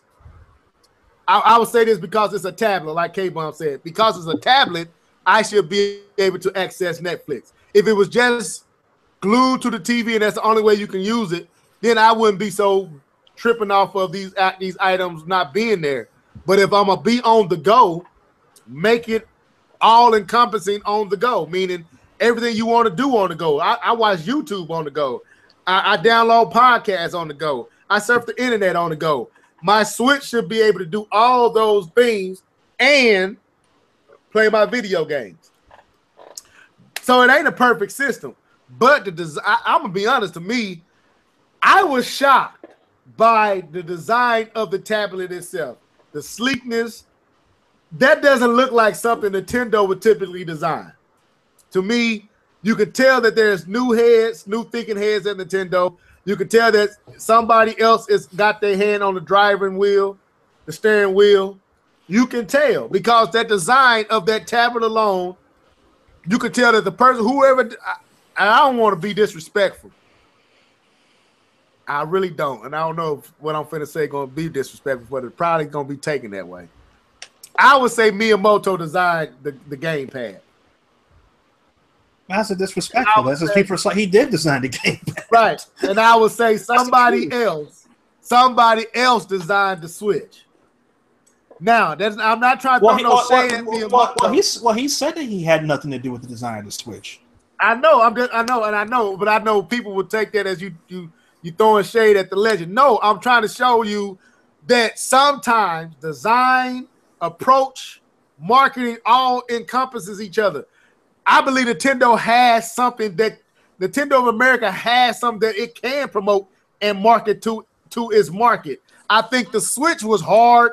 The design of it, the way it looked, it don't look like nothing that we would typically go out to the store and buy. If we wasn't fans of Nintendo, we would not have bought that if it was Ouya or some. That design wouldn't have worked. So only thing that made us buy it was because it had Nintendo on it, not because we liked how it actually looked. Because I'm gonna be honest, as much as I love the gamepad, I never liked how it looked. I liked it. I liked the idea behind it, not the actual thing that I was looking at. I thought it was a very ugly controller, but I liked the idea that was in the controller.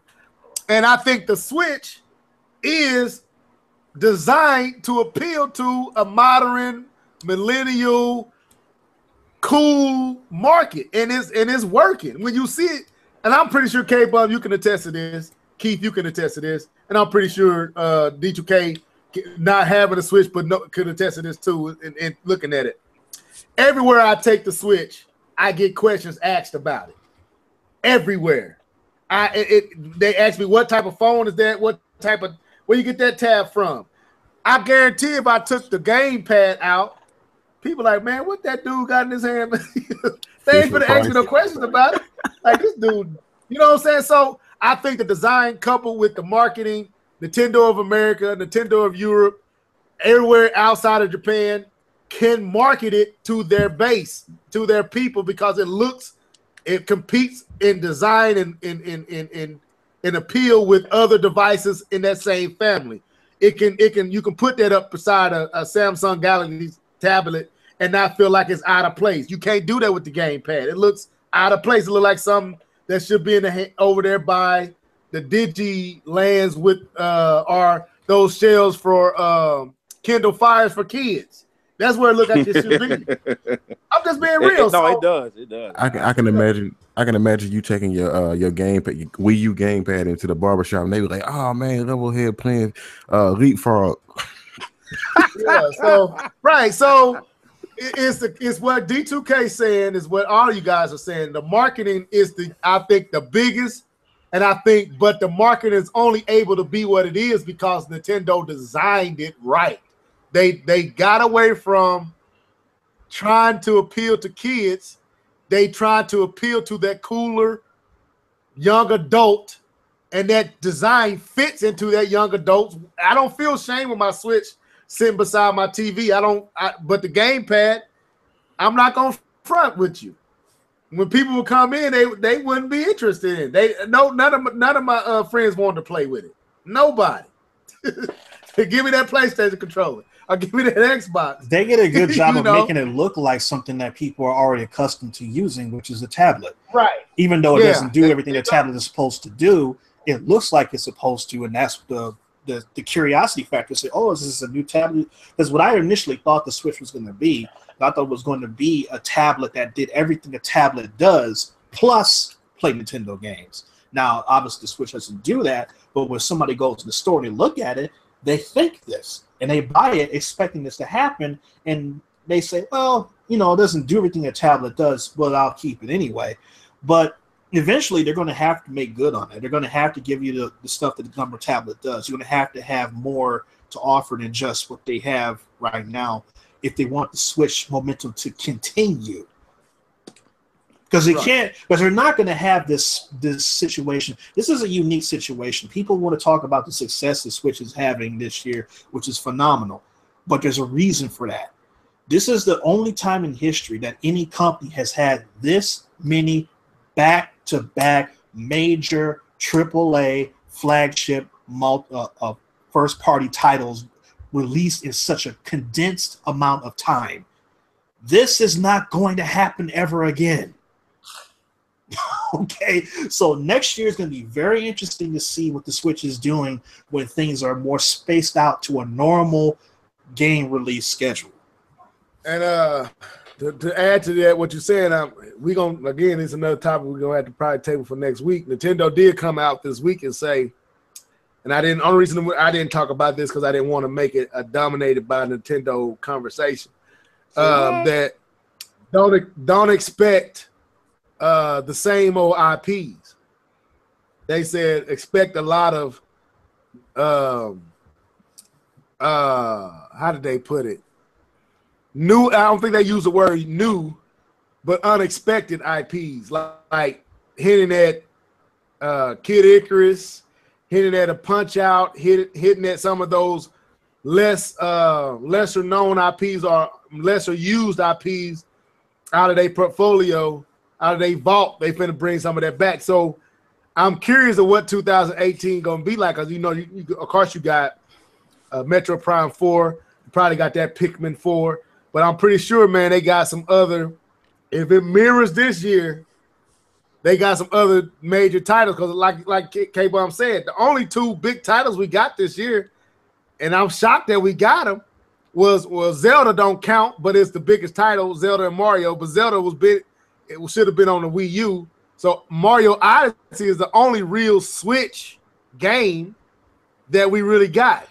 But it doesn't matter because it's the same company that's developing these games. You don't have enough time to make because you had a Mario in development, you had Zelda in development, you had people that rework Splatoon into a brand new game, same engine but it's a different game.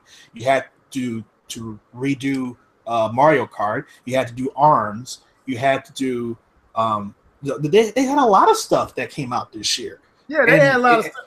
And you're not going to be able to have that much content again in a such short period of time. Now, the games they do next year might not be what we are accustomed to. They might say instead of giving them another Mario and another, what we normally get, you might get get Kid Icarus. Instead, you might get a true Animal Crossing game, or instead you might get Metroid Prime 4. I don't think it's coming out next year, but who knows, maybe. But instead of getting what you're accustomed to getting all the time, you get something different, and I think that will be good enough to keep things going. Even if you won't get as many games, the fact that there will be different games that you don't normally get will keep things fresh. That's what I was going to say. I think we're going to see a combination of what we've seen this year. It's still games that they can re-release on the Switch from the Wii U. Smash Bros, Donkey Kong Tropical Freeze. No. Mario Maker. No. They probably won't. I mean, but Mario Maker might, but Tropical Freeze, no. That's what I'm saying. Mario Maker, Tropical Freeze. No. I can see them. I can see them re-release. No Tropical Freeze. And then you have something like a Pikmin 3 or a Punch Out like Orm somewhere in there, and then you end on a Icarus or I would say most likely Metroid Prime 4 will be what Odyssey is this year. I can see that like open up with Smash Bros. Then somewhere in the middle there, Metroid Prime 4 would most definitely be a holiday title if it comes out next year at all, which I don't think it will because it's way too soon. They would have to have been working on that game for at least 2 or 3 years for it to come out next year, for it to be good. I thought they were. Well, we don't know. They don't tell us. I'm just assuming. We don't know. I think one thing we might be forgetting is I think we're going to see a lot more simultaneously released third-party games next year too. I think this year was like the proving grounds, and I think third party is going to come out, and these partnerships with Nintendo, they're going to come out like banging on Nintendo next year, 2018. So I think Nintendo's really going to be able to. I'm not going to say take it easy, but they can kind of like fall back a little bit. And I think third party might actually do what they were supposed to do on the Wii U originally. My opinion. Well, the opportunity will be there for them to do that. I don't think it will be a good idea to rely on that, but it's a possibility. The fact that I mean, as exciting as excited as Nintendo fans are that a game like Wolfenstein 2 is coming to the Switch, it's not coming on Friday. That's why I said simultaneously. See what I'm saying? I mean, that kind of worries me because anything can happen between now and the time it's supposed to come to the Switch. Yeah. We decided not to do this, or we had this problem, or we had to do this, or we had to do that. You know how the story goes. But that's genius, though. Since they pushed it to next year, I mean, they already got it. You already know one good game is going to be there. Plus, you don't want that. No, you're not listening. You don't know that game is going to be there because you have that long period of gap of time. Anything can happen between now and then to where the game might not happen. It's Nintendo publishing it. It's coming. They've already paid for it. Are you sure? Nintendo's publishing that game because they publish other games that didn't turn out very well either. Devil's Third. I'm sorry, something in my throat. Yeah, but Devil's Third. I don't think you can compare Devil's Third to this one. But like I said, I think we kind of diving off into a conversation we need to table because I think we all passed what we was originally talking about. But I would say, yeah, man, I think the marketing and the combination of the design is what has, and I think the Nintendo fans are finally got an opportunity to feel a part of the community, not a sideshow to the community. I think that's what'll happen. I'm gonna be honest. I'm not caught up in the console war nonsense. Been past that, but as a Nintendo leaning gamer, it does feel good to feel a part as a Nintendo fan of the gaming conversation. Like I listen to podcasts and I see Nintendo is talked about in an enthusiastic way in these podcasts. Now, not in a well, we got to talk about Nintendo. Let's get our Nintendo stuff out the way. So we can't be said. They can't say we don't talk about it. Like now they talk about it and they're excited to talk about it and they spend time on it. And like other podcasts that would never talk Nintendo are now kind of having to because of what is going on with the Switch. So as a Nintendo fan, I do feel good. I think that's what you're seeing more of, K-Bomb. It really ain't the Metacritic scores. It's the fact that Nintendo is actually getting treated like a respectable, worthy company in gaming. Like we see you now. We acknowledge you now. Before it was like, why don't you leave? You know what I'm saying? Would you give up? Let die? Why we unshot you? Won't you just die already? Go third party. Look at what Sega did, and it is like we ain't seeing much of that anymore, and it feels kind of good. So I think that's what you're seeing. It still is hypocritical in some aspects. A lot of aspects is hypocritical, but mostly that's what you're seeing, K-Bum, in my opinion. Because like Nia said, and I think Active said it too, there's nothing to get excited about Mario getting 10s because we see this every Mario game. That's nothing new. So, but anyway, with that being said, man, any final thoughts and we can get out of here? Everybody quiet. Did y'all go to sleep? Nah, listen to the conversation, man. We old, man. We old now. All right, so I'm about to get ready to go pick up my Odyssey. If you see my name and you see Mario under it, just know that I'm handling business. Hopefully, I don't have to take my wife because I know I'm not gonna get it tonight.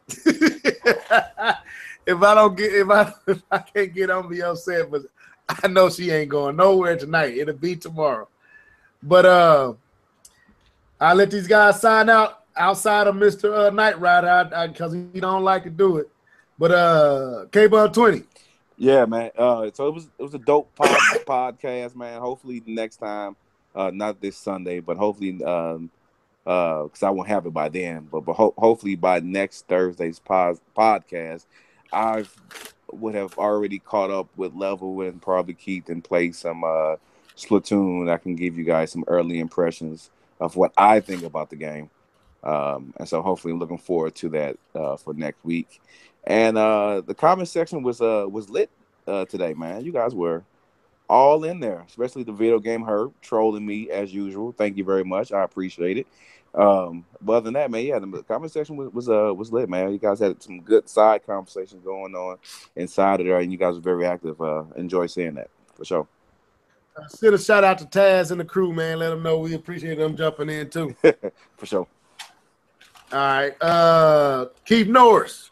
Yeah, man, it was a good podcast tonight. Ditto to everything K-Bone just said. Y'all have a good night. All right, and for me and Mr. Knight Rider, because he said he don't like I ain't gonna put him on the spot. But first of all, good to hear you back and have you back, D2K. Hopefully we can get at some point on a Sunday get back on with Jedi Knight. I just feel like we just neglected him. But I know with me, it's been a lot of services I've been having to do with church and stuff, so I ain't been able to get down on Sunday. I got to go to another one, a second one to this coming Sunday. So, but I enjoyed the conversation in the live chat. I be enjoying all what y'all do. I'm glad y'all tuned in. Appreciate it. Leave comments and let us know other things you would like to see us talk about. Nia, stop hating on my book. I'm just joking. That ain't gonna stop her. You know I'm joking. But with that said, this has been the Live and Level Gamers podcast. Till next time, folks. Deuces.